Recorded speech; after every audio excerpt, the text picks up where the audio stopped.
Yes very good evening everyone. कैसे हैं आप सभी लोग? लेक्चर नंबर 7 आज आए 14 principles of management and other management thoughts. Please do join everyone so we can start today's class. जल्दी सभी लोग ज्वाइन कर लीजिए ताकि सेशन को स्टार्ट किया जा सके।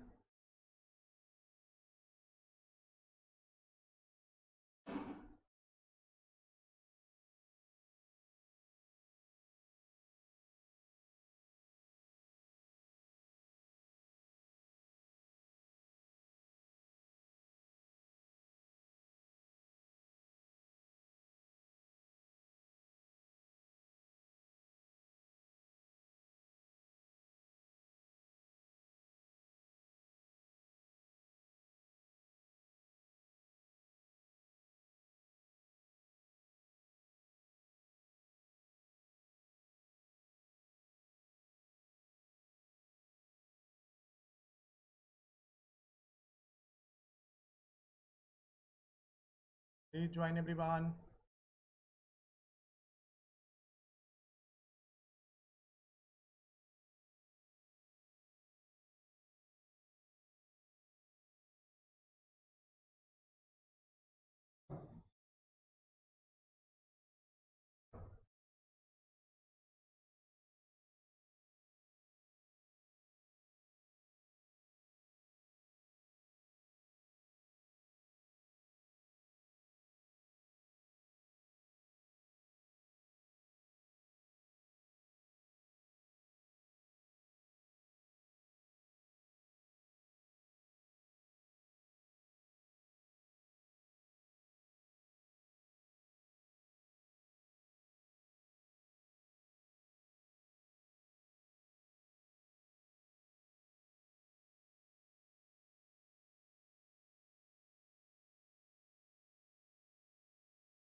जल्दी सभी लोग ज्वाइन करिए ताकि सेशन को स्टार्ट किया जा सके। Please do join everyone.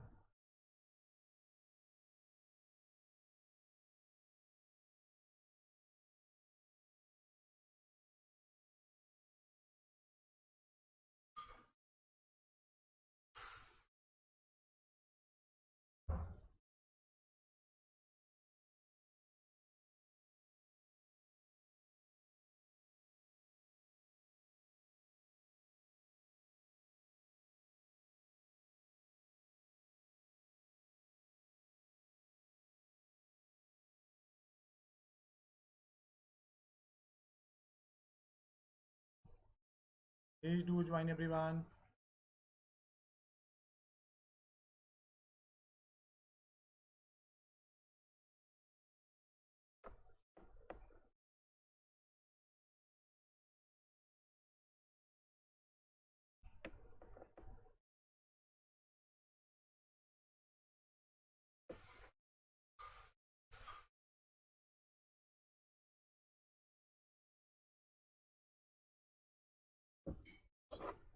जल्दी सभी लोग ज्वाइन करिए। We are waiting for another 2 minute. 8:03 तक की करेंगे यार, उसके बाद क्लास को स्टार्ट कर देंगे। Please join everyone.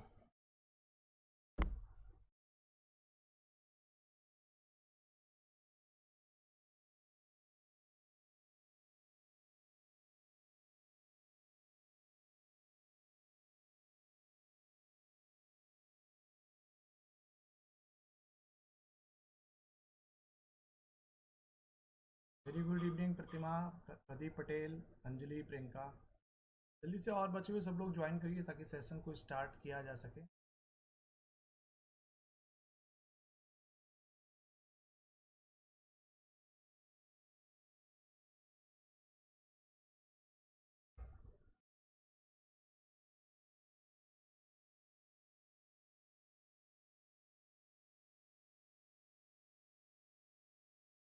Voice slow आ रही है।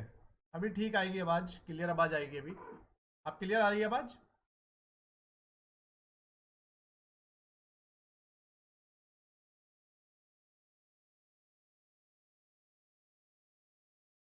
अभी क्लियर आएगी आवाज़।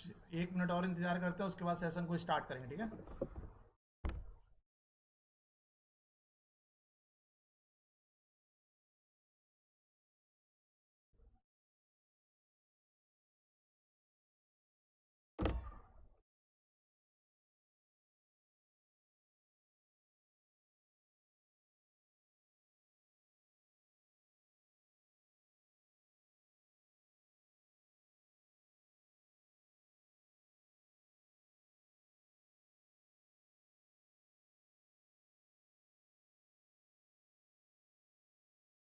चलो स्टार्ट करते हैं नेक्स्ट लेक्चर।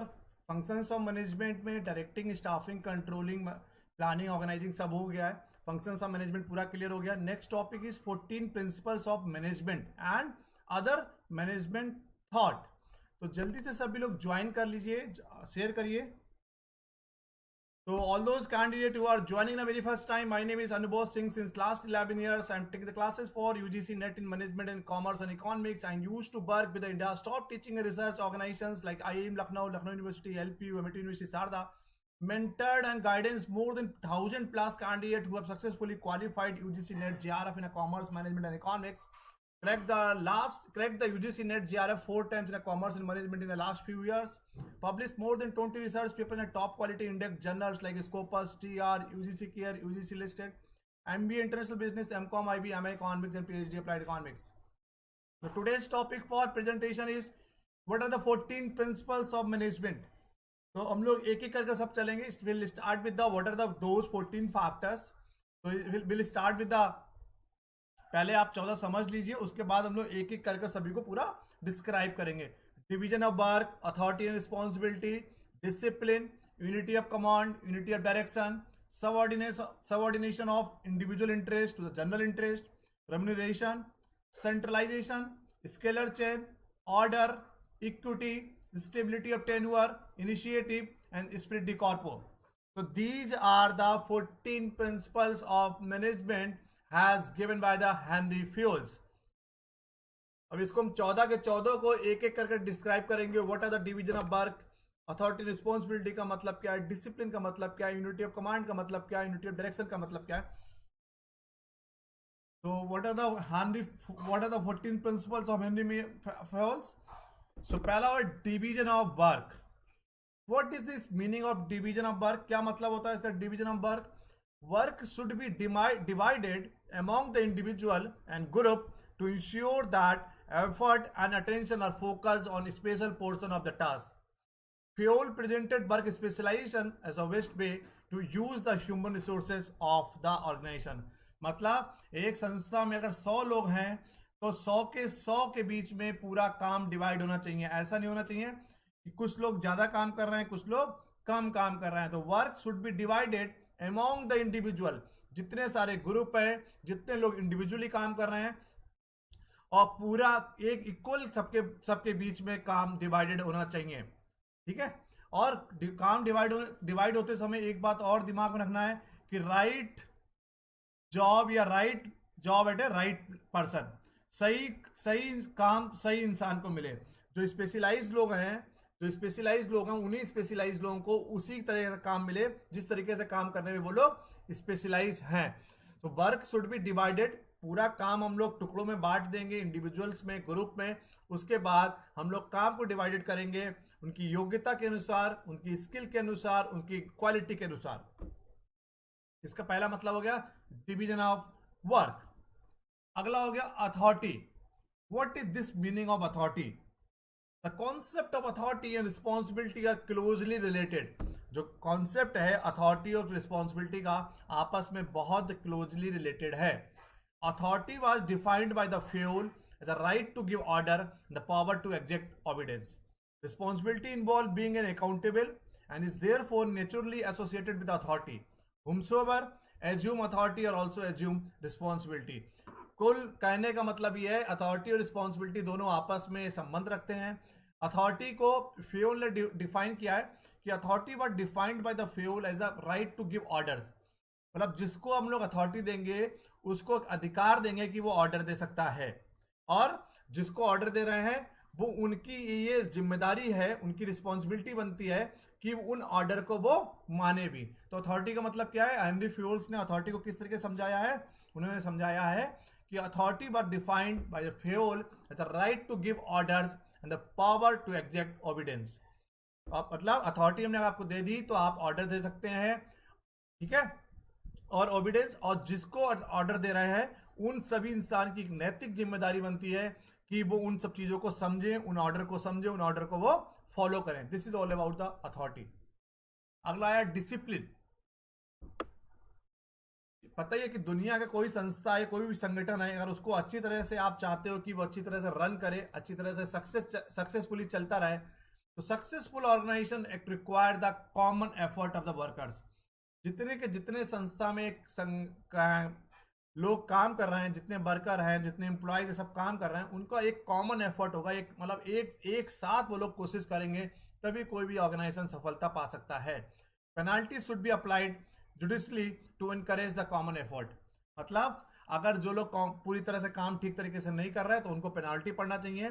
डिसिप्लिन का मतलब है कि सब लोग डिसिप्लिन में काम करें, सिद्धांत में रहकर काम करें, प्रिंसिपल्स को मानकर काम करें, और सब लोगों को ऑर्गेनाइजेशंस के ऑब्जेक्टिव को अचीव करने के लिए, सक्सेसफुली ऑर्गेनाइजेशंस को रन करने के लिए what actually we have to do कि everybody has to work as an common effort, और जो काम ठीक तरह से नहीं करेगा penalty should be applied judiciously to encourage the common effort. This is all about the discipline.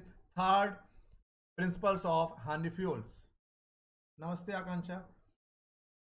Now fourth is comes under the unity of command. What is this meaning of unity of command? Workers should receive order from only one manager. Suppose that there are few workers, आपके ऊपर मान लीजिए 100 लोग काम कर रहे हैं या 50 लोग काम कर रहे हैं। Suppose that 50 persons are working in above you, आपके ऊपर 50 लोग काम कर रहे हैं, 50 मैनेजर्स हैं अलग अलग फील्ड के। तो अगर आपको काम कहाँ से आएगा? केवल एक ऑर्डर से, एक ही लोग आपको केवल ऑर्डर देगा। One manager is equal to, वो मैनेजर 10 लोगों को काम दे सकता है, बट एक लेबर के पास एक ही तरफ से काम आना चाहिए। मान ली सपोज दैट हम भी आपको काम दे दें, दूसरा भी काम दे दे, तीसरा भी काम दे दे, चौथा भी काम दे दे, व्हाट विल हैपन? अब एक समय में हमने आपको बोल दिया कि 1 घंटे में ये काम करके आइए, 4 मैनेजर ने आपको एक साथ बोल दिया कि ये काम करके आना है, you have to do this particular work with in the certain period of time. Then एक टाइम 1 घंटे ही है, चारों ने आपको बोला उसी समय में काम करना है, तो कहीं ना कहीं there will be a violation of rule. तो यूनिटी ऑफ कमांड का मतलब है कि वर्कर शुड रिसीव, वर्कर जितने भी हैं उनको एक ही जगह से ऑर्डर होना चाहिए। Worker should receive orders from only one manager. आगे आया unity of direction. The entire organisation should be moving towards a common objective in a common direction. ठीक है, तो पूरे के पूरे संगठन में all those persons who are working to achieve the organisational goal, जितने के जितने लोग आए जो ऑर्गेनाइजेशंस के गोल्स को अचीव करने के लिए काम कर रहे हैं, वो एक कॉमन ऑब्जेक्टिव की तरफ बढ़ेंगे, कॉमन डायरेक्शन की तरफ बढ़ेंगे। शुड नॉट बी, ऐसा नहीं कि सब लोग अपने अपना इंडिविजुअल ऑब्जेक्टिव पे आप इंपॉर्टेंस ही नहीं देंगे। We have to be more focus on the company objective. Organisations के उद्देश्य को पूरा करने के लिए आपको काम करना है। सभी के सभी लोग, पूरा इंटायर ऑर्गेनाइजेशन कहाँ क्या काम करेगा? कॉमन डायरेक्शन में, सेम डायरेक्शन में काम करेगा, ताकि हम लोग ऑर्गेनाइजेशंस के ऑब्जेक्टिव को फुलफिल कर सके। नेक्स्ट आया subordination of individual interest to the general interest. The interest of one person should not take priority over the interest of the organisation as a whole. मतलब कहने का मतलब क्या है? आपको एक इंसान के इंटरेस्ट को प्रेफरेंस नहीं देना है, एक इंसान के इंटरेस्ट को प्रायोरिटी नहीं देना है। हम लोग को पूरे ऑर्गेनाइजेशंस के इंटरेस्ट को हम लोग मान के चलेंगे। मतलब वी आर मोर, अगर सपोज एक संगठन में, एक संस्था में, एक ऑर्गेनाइजेशन में अगर काम कर रहे हैं, तो mainly we are working to achieve the organisational objective, not your personal objective. तो आपके इंडिविजुअल इंटरेस्ट को प्रायोरिटी नहीं मिलेगी। We have to be give the more priority to the organisational interest. समझ गया? रेम्यूनरेशन, सैलरी में दुनिया का हर इंसान कहीं ना कहीं सैलरी के लिए काम कर रहा है कि कुछ काम करेंगे उसके बदले कुछ पैसा मिलेगा। Many variables such as cost of living, supply of qualified personnel, general business condition and success of the business should be considered in determining a worker's rate of pay. जिस तरह से आपका संगठन चल रहा है और बहुत आपको रेम्यूनरेशन देते समय, रेम्यूनरेशन का मतलब है सैलरी। आप अगर सैलरी दे रहे हैं या वेजेस दे रहे हैं, भाई जो व्हाइट कॉलर होता है उनको सैलरी मिलता है, ब्लू कॉलर को वेजेस मिलता है, और कुल मिलाकर पैसा मिल रहा है। जो काम कर रहा है उसके बदले में आपको कुछ ना कुछ उसको पैसा देना पड़ेगा। तो कई सारी चीज़ें आपको दिमाग में रखना है जब भी हम लोग रेम्यूनरेशन या सैलरी या वेजेस स्ट्रक्चर बनाएंगे। We have to be concentrate, we have to be concern about कि जिस जगह पर आपका ऑर्गेनाइजेशन है वहाँ पर कॉस्ट ऑफ लिविंग क्या है, सप्लाई ऑफ क्वालिफाइड पर्सनल कितने हैं या कितने नहीं है, जनरल बिजनेस कंडीशन क्या है, सक्सेस ऑफ द बिजनेस, अगर बिजनेस अच्छा रन कर रहा है तो आप उसको ज़्यादा प्रॉफिट दीजिए। Should be considered in determining workers rate of पे। जिस समय हम लोग वर्कर्स रेट ऑफ पे अगर डिटरमाइन कर रहे हैं, उस समय हमको ये सब चीज़ें भी दिमाग में रखना है कि कॉस्ट ऑफ लिविंग क्या है, मुंबई है तो मुंबई में सैलरी ज़्यादा ही होगी क्योंकि कॉस्ट ऑफ लिविंग ज़्यादा है। सप्लाई ऑफ क्वालिफाइड पर्सनल्स वहाँ पर कितने हैं, और क्वालिफाइड पर्सनल्स कम है तो आपको ना चाहकर भी ज़्यादा सैलरी देनी पड़ेगी। नेक्स्ट हुआ centralisation, eighth principles of Henri Fayol, that is all about the centralisation. Centralisation का मतलब है Fayol defined centralisation is lowering the importance of the subordinate role, decentralization is increasing the importance. The degree to which centralization or decentralization should be adopted depend on the specific organization in which the manager is working. Centralization का मतलब है केंद्रीयकरण। In the sense centralisation में क्या करें, एक इंसान, तो एक इंसान होगा, एक मैनेजर होगा, वही डिसीजन लेगा, ठीक है। बट डिसेंट्रलाइजेशन जो हम लोग बोलते हैं, डिसेंट्रलाइजेशन में आप अपने जो सबऑर्डिनेट है उनका भी डिसीजन लेते समय या कोई भी कुछ भी करते समय उनका भी रोल बहुत प्ले करता है, ठीक है। तो कहीं ना कहीं सेंट्रलाइजेशन का मतलब है एक मैनेजर है या जो टॉप लेवल एग्जीक्यूटिव्स हैं, कोई भी डिसीजन ले रहे हैं, कोई भी पॉलिसीज बना रहे हैं, वो अपने सबऑर्डिनेट के बारे में नहीं सोच रहे, अपने सबऑर्डिनेट को इंपॉर्टेंस ही नहीं दे रहे हैं। बट डिसेंट्रलाइजेशन का मतलब है आप सभी से फीडबैक ले रहे हैं, सभी से इनपुट ले रहे हैं, उसके बाद finally you are taking the decision. तो डिसेंट्रलाइजेशन में हम लोग क्या करते हैं, अपने सबऑर्डिनेट की वैल्यू देते हैं, सबऑर्डिनेट के डिसीजन की वैल्यू देते हैं, सबऑर्डिनेट्स के इनपुट लेते हैं, बट सेंट्रलाइजेशन में हम लोग ये काम नहीं करते। फिर वो scalar chain, managers in hierarchies are part of a chain like authority scale, each managers from the first line supervisor to the president possess certain amount of authority. The president possesses the most authority. The first line supervisor the least. Lower level management should always keep upper level manager informed of their work activities. The existence of a scalar chain and adherence to it are necessary if the organization is to be successful. Scalar chain का मतलब है कि एक chain बनी रहेगी, top level हो गया, फिर मिडिल लेवल हो गया, फिर लोअर लेवल हो गया, फिर नीचे वर्कर्स हो गए, ठीक है। तो सबसे ज्यादा अथॉरिटी किसकी होगी, टॉप लेवल होंगे, उससे कम क्या होगी मिडिल लेवल की, उससे कम होगी लोअर लेवल, उससे कम होगी वर्कर्स के पास भी कोई भी डिसीजन लेने की अथॉरिटी नहीं होगी। तो इसमें एक हायरार्की बनी होगी कि सबसे ऊपर कौन होगा, प्रेसिडेंट कौन होगा, सीनियर मैनेजर कौन होगा, मैनेजर कौन होगा, सुपरवाइजर कौन होगा, लेबर कौन होगा, वर्कर्स कौन होंगे। तो कुल मिलाकर ये स्केलर चेन में हम लोग क्या करें, एक चेन बनाकर चलेंगे। अगर आप अपने संस्था को, अपने संगठन को, you just want to be get certain success in the long run, तो आपको एक स्केलर चेन बना के चलनी पड़ेगी। फिर आया order, for the sake of efficiency and coordination all materials and people related to the specific kind of work should be treated as equally as possible, ठीक है। तो क्या है कि आपको लगता है कि for the sake of the efficiency, मतलब अगर आप चाहते हो कि प्रभावशाली काम हो आपके ऑर्गेनाइजेशंस में, एक कोऑर्डिनेशन बना रहे, समन्वय बना रहे, तो all the materials and people related to the specific kind of work, एक स्पेसिफिक काइंड ऑफ वर्क के लिए जितने लोग हैं, जितना मटेरियल है, जितने पीपल्स हैं, should be specific kind of work should be treated as equally, सबको एक इक्वल ट्रीट करना है। अगर एक कोई स्पेसिफिक काम है में 10 लोग काम कर रहे हैं वो, तो 10 के 10 को आपको इक्वली ट्रीट करना है, ऑल मटेरियल्स को भी जितना, ठीक है। नेक्स्ट आया equity, all employees should be treated as equal as possible. कोई किसी भी संगठन में एक संगठन में कोई किसी भी डिपार्टमेंट में काम कर रहा है, एचआर में काम कर रहा है, मार्केटिंग में काम कर रहा है, फाइनेंस में काम कर रहा है, किसी भी डिपार्टमेंट में काम कर रहा है, ठीक है, बट एवरीबडी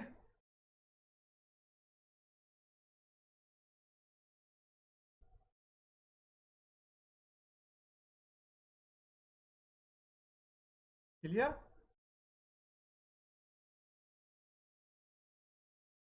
क्लियर है, सबको आपको एक जैसा ट्रीट करना है,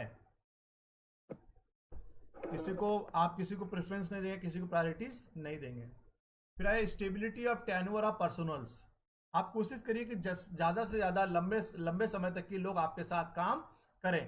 तो retaining productive employees should always be A high priority of management. जो प्रोडक्टिव एम्प्लॉइज है कोशिश करिए उनको ज्यादा और लंबे समय तक की वो आपके संगठन के साथ, आपकी संस्था के साथ, आपकी कंपनी के साथ वो काम करें। Recruitment and selection cost as well as increase product reject rates are usually associated with the hiring new workers. सीधी सी बात है, अगर नए इंसान को रिक्रूट करोगे तो रिक्रूटमेंट की कॉस्ट इन्वॉल्व होगी, सिलेक्शन की कॉस्ट इन्वॉल्व होगी, उसके साथ सबसे बड़ा इंपॉर्टेंट है रिजेक्शन रेट बढ़ जाएगा, उतना क्वालिटी वाला प्रोडक्ट नहीं मैन्युफैक्चर हो पाएगा जो पुराना इंसान काम करेगा। सीधी सी बात है। तो stability of tenure of personal का मतलब है आपको ऐसी एचआर पॉलिसी बनानी है, इतनी अच्छी एचआर पॉलिसी बनानी है ताकि लोग आपके ऑर्गेनाइजेशन के साथ लंबे समय तक की काम करें। Initiative, management should take steps to encourage worker initiative which is defined as a new or additional worker activity undertaken through self direction। मतलब मैनेजमेंट अपने आप भी इनिशिएटिव लेगा और वर्कर्स को भी बोलेगा कि आप इनिशिएटिव लीजिए, ठीक है, ताकि आप कुछ एडिशनल काम करें। आप मान ली मार्केटिंग डिपार्टमेंट में काम कर रहे हैं, आप मार्केट से मार्केट सर्वे करके ला रहे हैं, तो उनको कुछ इनिशिएटिव, उन्हें कुछ इंकरेज करिए कि जाइए कुछ एडिशनल काम भी करिए, एडिशनल वर्कलोड भी लीजिए, जिससे आपको कुछ नई लर्निंग्स भी होंगी और आपको ऊपर कॉन्फिडेंस भी बढ़ेगा।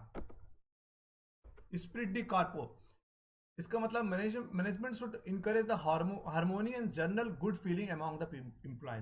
मतलब आपस में कोऑर्डिनेशन बना रहे, समन्वय बना रहे, they should have the healthy relationship among the employ. जितने ऑर्गेनाइजेशंस में लोग काम कर रहे हैं उनके बीच में एक हेल्दी रिलेशनशिप बनी रहे। क्लियर? ये स्प्रिट दी कॉर्पो। आज वैसे संडे था, हमने क्लास ले लिया, तो आज हम लोग केवल इतना ही पढ़ाते हैं, ठीक है। बचा हुआ हम लोग कल मैनेजमेंट थॉट्स है वो कल पढ़ाएंगे। नोट्स हमने सभी भेज दिए। Priya Singh, scalar chain is called gang plank. जो गैंग प्लैंक होता है, गैंग प्लैंक का मतलब होता है, बताते हैं आपको, सेम चीज ही है। जो स्केलर चेन में लोग टॉप लेवल से लोअर लेवल तक के जो लोग बने रहते हैं ना, प्रेसिडेंट हो गया, फिर सीनियर मैनेजर हो गया, मैनेजर हो गया, तो एक चेन बनी है, उसी चेन को बोलते हैं हम लोग gangplank. It's almost same thing. कल हम लोग ये बताएंगे मैनेजमेंट थॉट्स क्या होते हैं, बहुत बड़ा चैप्टर अपने आप में बताएंगे। क्लासिकल स्कूल्स क्या है, न्यू क्लासिकल स्कूल्स क्या है, मॉडर्न स्कूल्स क्या है। क्लासिकल में साइंटिफिक अप्रोच है, एडमिनिस्ट्रेटिव अप्रोच है, ब्यूरोक्रेटिक अप्रोच है। न्यू क्लासिकल में human relation approach, behavioural science approach. Modern school में सिस्टम अप्रोच और कॉन्टिजेंसी अप्रोच। ये कल हम आपको पढ़ाएंगे, ठीक है। तो कोई डाउट हो अगर 14 प्रिंसिपल्स ऑफ हार्मनी फ्यूल्स में, प्लीज डू टेल मी। ये बचा हुआ कल पढ़ाएंगे डिटेल में आप लोगों को फ्रेश माइंड के साथ। आज syllabus travelling, that is the only reason I couldn't take the classes on Friday and Saturday. तो उसी को हमने आज पॉप अप करने के लिए आज क्लास ले लिया है, कंपनसेट करने के लिए। आपको किसी को 14 प्रिंसिपल्स ऑफ हार्मनी फ्यूल्स पे कोई डाउट हो तो प्लीज बता दीजिए।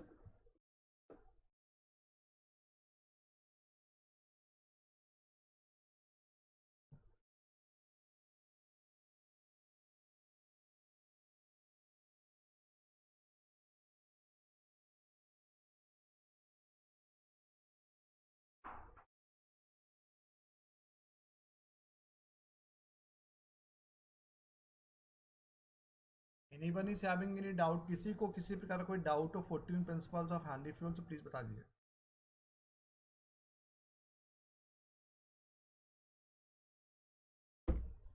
चलो बच्चा, पे क्लास आज का यहीं पर खत्म करते हैं। हम लोग कल मिलते हैं 8 बजे। अदर मैनेजमेंट थॉट्स कल हम लोग बताएंगे आप लोग को। कोई डाउट हो लास्ट टाइम पूछ रहे बताइए, otherwise we have to be concluded today's class. Priya, centralisation का मतलब है कि एक लोगों के पास अथॉरिटी रहेगी केवल और सभी लोगों को मानना पड़ेगा। डिसेंट्रलाइजेशन में और ऑर्डर लेते समय या कोई पॉलिसी बनाते समय या कोई इनिशिएटिव लेते समय आप अपने इनपुट्स, आप अपने सबॉर्डिनेट्स का इनपुट्स नहीं लेते हैं। सेंट्रलाइजेशन में केवल एक लोगों के पास ही पूरी अथॉरिटी होती है। बट डिसेंट्रलाइजेशन में क्या होता है कि आप सभी का इनपुट्स ले रहे हैं, आप अपने जो लोअर लेवल के लोग एम्प्लॉयज हैं उनसे भी आप इनपुट्स ले रहे हैं, उनके भी व्यूज ले रहे हैं, अथॉरिटीज भी उनके पास में होगी, ठीक है।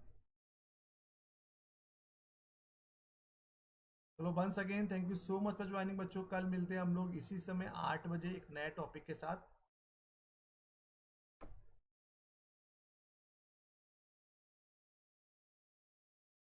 चलो, once again thank you so much for joining. Take care, good bye.